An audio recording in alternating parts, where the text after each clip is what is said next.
Hi, welcome to my YouTube channel. In today's video, we'll be learning the health benefits of guava leaves and how to prepare guava leaf tea. So let's get started.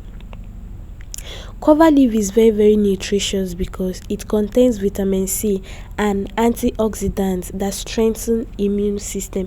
It helps in diabetes, weight loss and stomach pains. Guava leaf tea helps in treatment of diarrhea and it lowers blood pressure. Guava leaf has an antibacterial and antifungal properties. So taking guava leaf tea helps fight against bacteria and keeps the heart healthy. There are two ways you can make your guava leaf tea. The first method is for you to get your fresh guava leaves, then wash it very well. After washing it, you now pour it inside your kettle or your pot.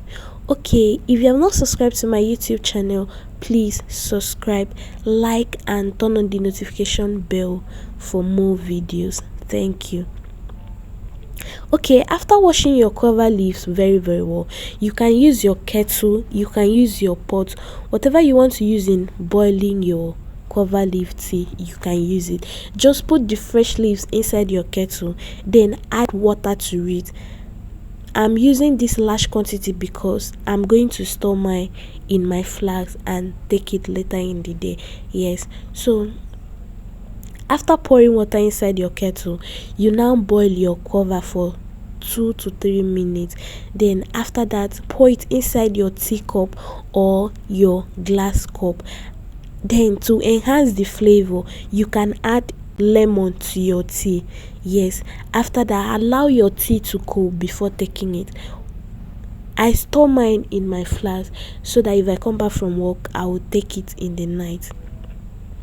So the second method of making your guava leaf tea is to get your guava leaf powder, the powder form, guava leaf powder. If you want to learn how to make your guava leaf powder, I will leave a link to the video on the comment section or on the description. Just check out the video to learn how to make your guava powder. Okay, the second method is get 1 tablespoon of guava leaf, put inside your glass cup or your teacup, then boil water very well. Once your water is boiled, you now pour your water inside your teacup or your glass cup and stir it very well. Stir it very well. You can add lemon to your tea to enhance the flavor. Okay, thanks for watching, and if you have not subscribed to my YouTube channel, please subscribe, turn on the notification bell and also share my videos. See you in my next video.